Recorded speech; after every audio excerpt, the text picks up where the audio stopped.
ನಮಸ್ಕಾರ, ನಾನು ಪೃಥ್ವಿರಾಜ್ ಹಾರ್ನಹಳ್ಳಿ. ಮಳೆ ಬಂತು, ಮನೆ ಬಿತ್ತು, ಚಳಿಯಲ್ಲೇ ಸಂತ್ರಸ್ತರ ಬಾಳು. ಸೂರು ಕಳೆದುಕೊಂಡವರ ಗೋಳು ಕೇಳೋರು ಯಾರು?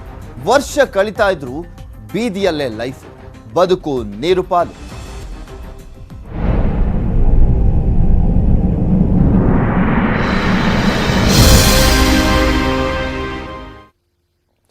ಮಳೆ ನಿಂತರೂ ತಪ್ಪಿಲ್ಲ ಸಂತ್ರಸ್ತರ ಪರದಾಟ. ನೆರೆ ಪ್ರದೇಶಗಳಲ್ಲಿ ಸುಧಾರಿಸದ ಬದುಕು. ಸಂತ್ರಸ್ತರಿಗೆ ಇನ್ನೂ ಕೂಡ ಸಿಕ್ಕಿಲ್ಲ ಸೂರು. ಮಳೆ ಬಂದಂತಹ ಸಂದರ್ಭದಲ್ಲಿ ಸಾಕಷ್ಟು ಜನ ತಮ್ಮ ಮನೆಯನ್ನ ಕಳ್ಕೊಂಡಿದ್ರು. ಬಟ್ ಇನ್ನೂ ಕೂಡ ಅವರಿಗೆ ಸರಿಯಾದಂಥ ವ್ಯವಸ್ಥೆಯನ್ನ ಮಾಡಲಾಗಿಲ್ಲ. ಸಿಎಂ ವೈಮಾನಿಕ ಸಮೀಕ್ಷೆ ಆಯಿತು, ಜನಪ್ರತಿನಿಧಿಗ ಭೇಟಿಯೂ ಕೂಡ ಆಯಿತು, ಕೇಂದ್ರದ ತಂಡವೂ ಕೂಡ ಬಂದ್ ಹೋಯಿತು. ಆದರೂ ಕೂಡ ಏನೂ ಪ್ರಯೋಜನ ಆಗಿಲ್ಲ. ಆದರೂ ಸಂತ್ರಸ್ತರಿಗೆ ತಪ್ಪಲಿಲ್ಲ ಗೋಳು. ಮುರಿದ ಮನೆಯಲ್ಲೇ ವಾಸ ಮಾಡ್ತಿದ್ದಾರೆ. ಅಲ್ಲೇ ಊಟ ಇನ್ನೂ ಈಡೇರಲಿಲ್ಲ. ಸರ್ಕಾರದ ಭರವಸೆಯಾಗೇ ಉಳಿದಿದೆ. ಮನೆ ಕಳೆದುಕೊಂಡವರ ಸ್ಥಿತಿ ಅಯೋಮಯವಾಗಿರುವಂಥದ್ದು. ಸರ್ಕಾರದ ಮನೆಯೂ ಕೂಡ ಇಲ್ಲ, ಪರಿಹಾರವೂ ಕೂಡ ಸಿಕ್ಕಿಲ್ಲ. ನ್ಯೂಸ್ 18 ರಿಯಾಲಿಟಿ ಚೆಕ್ ವೇಳೆ ಇದೆಲ್ಲವೂ ಕೂಡ ಗೊತ್ತಾಗ್ತಾ ಇದೆ.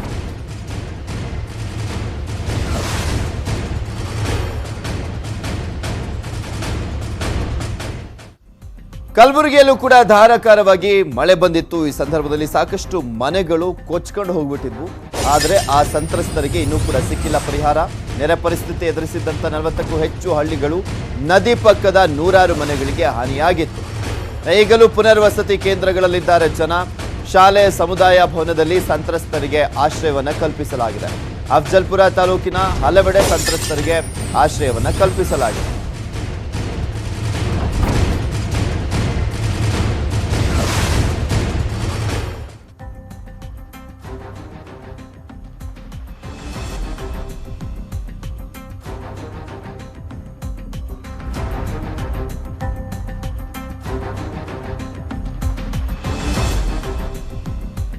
ಒಂದೇನು ಇಲ್ರಿ, ಹಿಂಗೆ ಕೂತಿದ್ದೆ ನೋಡ್ರಿ. ಈ ನಮ್ಮ ನೈಟ್ ಹೆರಾನ್ ನಡೆದ ನಮ್ದು ರೀ. ಪರಿಸ್ಥಿತಿ ರೀ ಗಂಭೀರ ಅದ ನಮ್ಮದು ರೀ. ಏನು 10 ರೂಪಾಯಿ ಕೊಟ್ಟಿಲ್ರಿ ಯಾರು ಸರ, ಬಂದಿಲ್ಲ, ಕೊಟ್ಟಿಲ್ಲ ನೋಡ್ರಿ. ಏನು 10 ರೂಪಾಯಿ ಕೊಟ್ಟಿಲ್ರಿ ಯಾರ್ದು. ಎಲ್ಲಿ ಹೋದ್ರು ಭೀ ರೊಕ್ಕನೇ ಬಂದಿಲ್ಲ ರೀ ಇಲ್ರಿ. ಎಲ್ಲ ಕಡೆ ಹೋದ್ ಮಾಡ್ಲಿಕ್ಕೆ ಒಂದೇನು ಇಲ್ರಿ, ಹಿಂಗೆ ಕೂತಿದ್ದೆ ನೋಡ್ರಿ. ಈ ನಮ್ಮ ನೈಟ್ ಹೆರಾನ್ ನಡೆದ ನಮ್ದು ರೀ. ಪರಿಸ್ಥಿತಿ ರೀ ಗಂಭೀರ ಅದ ನಮ್ಮದು ರೀ. ಏನು 10 ರೂಪಾಯಿ ಕೊಟ್ಟಿಲ್ರಿ ಯಾರು ಸರ, ಬಂದಿಲ್ಲ, ಕೊಟ್ಟಿಲ್ಲ ನೋಡ್ರಿ. ಏನು 10 ರೂಪಾಯಿ ಕೊಟ್ಟಿಲ್ರಿ ಯಾರ್ದು. ಎಲ್ಲಿ ಹೋದ್ರು ಭೀ ರೊಕ್ಕನೇ ಬಂದಿಲ್ಲ ರೀ ಇಲ್ರಿ. ಎಲ್ಲ ಕಡೆ ಹೋದ್ ಮಾಡ್ಲಿಕ್ಕತ್ತೀವಿ ಅಂದ್ರೆ ಯಾರು 10 ರೂಪಾಯಿ ಹಾಕಿಲ್ರಿ.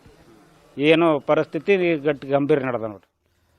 ಯಾದಗಿರಿಯಲ್ಲೂ ಕೂಡ ಇದೇ ಪರಿಸ್ಥಿತಿ. ವರ್ಷ ಕಳೆದ್ರೂ ಕೂಡ ಇನ್ನೂ ಸಿಕ್ಕಿಲ್ಲ ಪರಿಹಾರ. ಭರವಸೆ ಕೊಟ್ಟ ಸರ್ಕಾರಕ್ಕೆ ನೆನಪೇ ಇಲ್ಲ. ಯಾದಗಿರಿಯಲ್ಲಿ ಗುಡಿಸಲಿನಲ್ಲಿಯೇ ಜನರು ಜೀವನವನ್ನ ಮಾಡುವಂತ ಪರಿಸ್ಥಿತಿ ಇದೆ. ಮಲ್ಲಪ್ಪನ ಕುಟುಂಬಕ್ಕೂ ಕೂಡ ಸಿಕ್ಕಿಲ್ಲ ಇನ್ನೂ ಪರಿಹಾರ. ನೋವಿನಲ್ಲಿಯೇ ಬದುಕನ್ನ ಸಾಗಿಸ್ತಾ ಇದೆ ಈ ಕುಟುಂಬ. ಸರ್ಕಾರದ ನಿರ್ಲಕ್ಷ್ಯಕ್ಕೆ ಕುಟುಂಬ ಹಿಡಿಶಾಪವನ್ನ ಹಾಕ್ತಾ ಇದ್ದಾವೆ.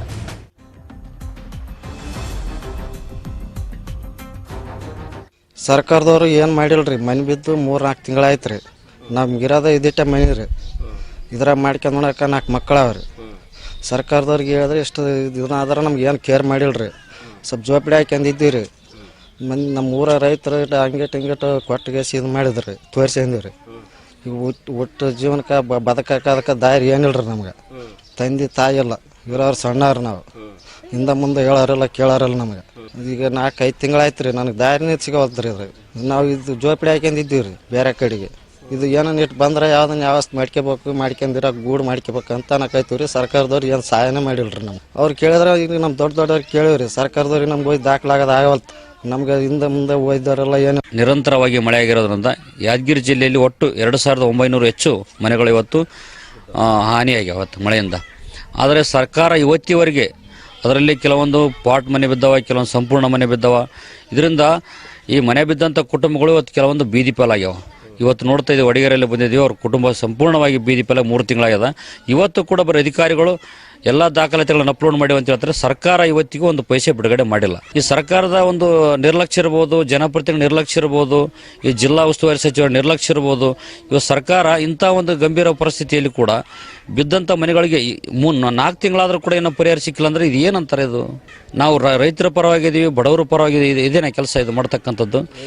ಈ ಮಾನ್ಯ ಸರ್ಕಾರಕ್ಕೆ ತಕ್ಷಣ ಒತ್ತಾಯ ಮಾಡ್ತೀನಿ, ಮೊದಲು ಯಾದಗಿರಿ ಜಿಲ್ಲಾಡಳಿತ ತಕ್ಷಣ ವರದಿಯನ್ನು ಪಡೆದುಕೊಂಡು ಯಾವ್ಯಾವ ಮನೆಗಳು ಹಾನಿಯಾಗ್ಯಾವ ಅದು ತಕ್ಷಣ ಅವರಿಗೆ ಅನುದಾನವನ್ನು ಬಿಡುಗಡೆ ಮಾಡೋಕ್ಕೂ ಪರಿಹಾರವನ್ನು ಕೊಡಬೇಕಂತ ಸರ್ಕಾರಕ್ಕೆ ಆಗ್ರಹ ಮಾಡಿ.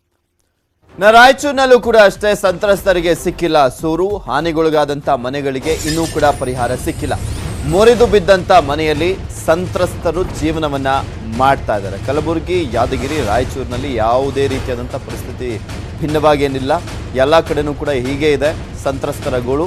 ಬಯಲಿನಲ್ಲೇ ಅಡುಗೆಯನ್ನು ಮಾಡ್ತಾ ಇದ್ದಾರೆ ಸಂತ್ರಸ್ತರು. ಕೆಲವರು ಬಾಡಿಗೆ ಮನೆಯಲ್ಲಿ ವಾಸವಾಗಿದ್ದಾರೆ. ಪರಿಹಾರಕ್ಕಾಗಿ ಇನ್ನೂ ಕೂಡ ಅಲಿತಾ ಇದ್ದಾರೆ ಜನ.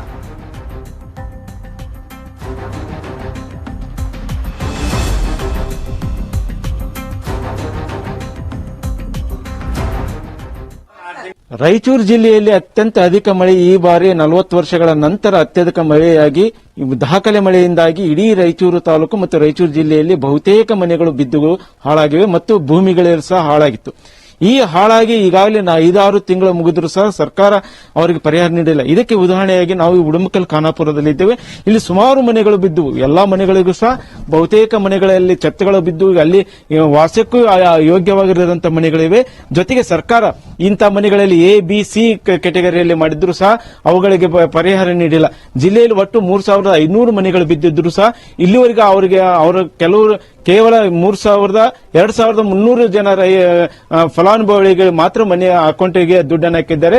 ಏನು ಸಂಪೂರ್ಣವಾಗಿ ಬಿದ್ದಿರೋ ಮನೆಗಳಿಗೆ 5 ಲಕ್ಷ ಮತ್ತು 3 ಲಕ್ಷ ಮತ್ತು ಏನು 10,000 ರೂಪಾಯಿವರೆಗೂ ಪರಿಹಾರ ಕೊಡುವಂತ ಯೋಜನೆ ಇದೆ. ಈಗಾಗಲೇ ಏನು ಇಲಾಖೆ ಅಧಿಕಾರಿಗಳು ಸಮೀಕ್ಷೆ ಮಾಡಿದ್ದೇವೆ.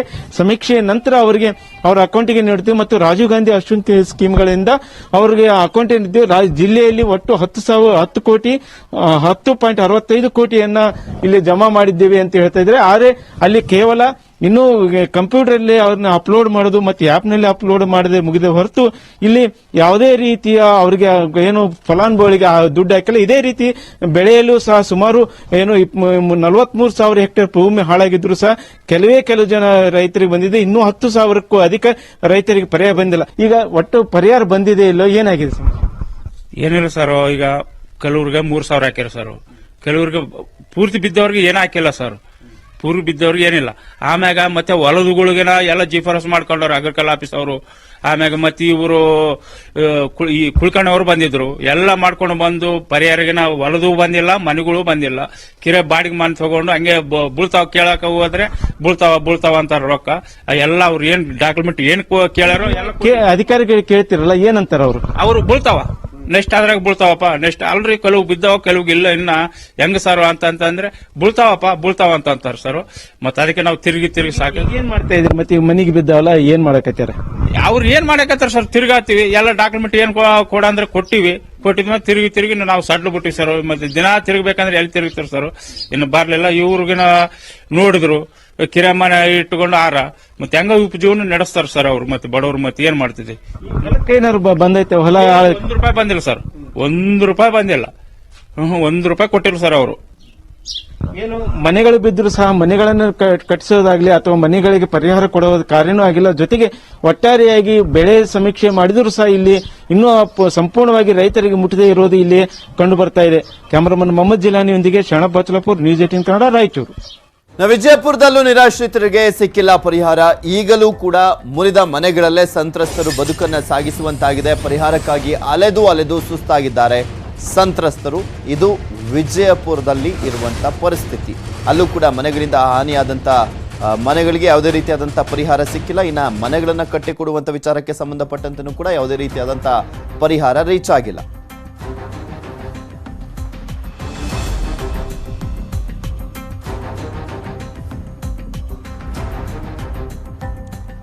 ಬೆಳಗಾವಿಯಲ್ಲೂ ಇದೇ ಪರಿಸ್ಥಿತಿ. 100 ಕುಟುಂಬಗಳು ಬೀದಿ ಪಾಲಾಗಿದ್ದಾವೆ. ರಾಮದುರ್ಗ ತಾಲೂಕಿನ ಅವರಾದಿ ಗ್ರಾಮದ ಸಂತ್ರಸ್ತರ ಗೋಳು ಇದು. ಬಿದ್ದ ಮನೆಯಲ್ಲಿಯೇ ಅವರಾದಿ ಗ್ರಾಮದ ಸಂತ್ರಸ್ತರು ವಾಸವನ್ನ ಮಾಡ್ತಾ ಇದ್ದಾರೆ. ಬೆಳಗಾವಿ ಜಿಲ್ಲೆ ರಾಮದುರ್ಗ ತಾಲೂಕಿನ ಅವರಾದಿ ಗ್ರಾಮದ ಸಂತ್ರಸ್ತರಿಗೂ ಕೂಡ ಇದುವರೆಗೂ ಪರಿಹಾರ ರೀಚ್ ಆಗಿಲ್ಲ.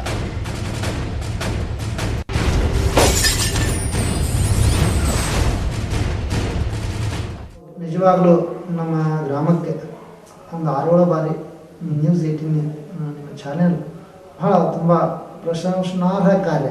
ಅಂದರೆ ನಮ್ಮ ಜನರಿಗೆ ಸೂರು ಕೊಡಿಸುವ ನಿಟ್ಟಿನಲ್ಲಿ ಅವ್ರ ಕೆಲಸ ಬಹಳ ಪ್ರಮುಖವಾದದ್ದು ಅಂತ ನಾನು ಭಾಳ ಸಂತೋಷದಿಂದ ಹೇಳ್ತಾ ಇದ್ದೀನಿ, ಪ್ರಾಂಜಲ ಮನಸ್ಸಿಂದ ಹೇಳ್ತಾ ಇದ್ದೀನಿ. ಸಮಾಜದೊಳಗೆ ಸುಮಾರು ಒಂದು 700ರಿಂದ 900 ಮನೆಗಳು ನಮ್ಮ ತಾಲೂಕಾ ಮಟ್ಟದೊಳಗೆ ಉಳಿದಿದ್ದು ಅಂತನ್ನುವಂಥ ವಿಷಯ ಸಂಗ್ರಹಣೆ ಆಗಿತ್ತು.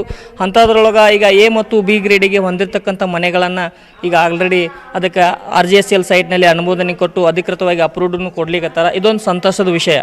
ಜೊತೆಗೆ ನಮ್ಮ ಉಸ್ತುವಾರಿ ಸಚಿವರು ತಹಸೀಲ್ದಾರ್ ಅವರ ಆಫೀಸಿನ ಮುಂದೆ ಧರಣಿ ಕುಂತಂಥ ಸಂದರ್ಭದೊಳಗೆ ಬಂದು ಕೊಟ್ಟಂಥ ಮಾತನ್ನು ಉಳಿಸ್ಕೊಂಡಿದ್ದಾರೆ. ಮತ್ತಷ್ಟು ಸುದ್ದಿಯನ್ನು ನಿಮ್ಮ ಮುಂದೆ ಇಡ್ತಾ ಹೋಗ್ತೀನಿ. ಆದರೆ ಅದಕ್ಕೂ ಮುಂಚೆ ಒಂದು ಸ್ಮಾಲ್ ಬ್ರೇಕ್. ಇನ್ನು ಪ್ರತಿಯೊಬ್ಬ ಭಾರತೀಯರಿಗೂ ಕೂಡ ಕೋವಿಡ್ ಲಸಿಕೆ ಪಡೆಯುವಂತ ಹಕ್ಕಿದೆ ಎಂಬ ಸಂಜೀವಿನಿ ಅಭಿಯಾನ ಶುರುವಾಗಿದೆ. ಇದಕ್ಕೆ ನೆಟ್ವರ್ಕ್ 18 ಕೂಡ ಸಾಥ್ ಕೊಟ್ಟಿದೆ. ಈ ಸೋಂಕಿನ ವಿರುದ್ಧ ಎಲ್ಲರೂ ಹೋರಾಟ ಮಾಡಿದರೆ ಮಾತ್ರ ನಾವೆಲ್ಲ ಗೆಲ್ಲಬಹುದಾಗಿದೆ. ದೇಶದಲ್ಲಿ ಯಾರು ಕೂಡ ಸುರಕ್ಷಿತರಲ್ಲ, ಎಲ್ಲರೂ ಸುರಕ್ಷಿತರಾಗುವವರೆಗೆ ಎಂಬ ಘೋಷವಾಕ್ಯದೊಂದಿಗೆ ಸಂಜೀವಿನಿ ಅಭಿಯಾನವನ್ನ ನಡೆಸಲಾಗ್ತಾ ಇದೆ.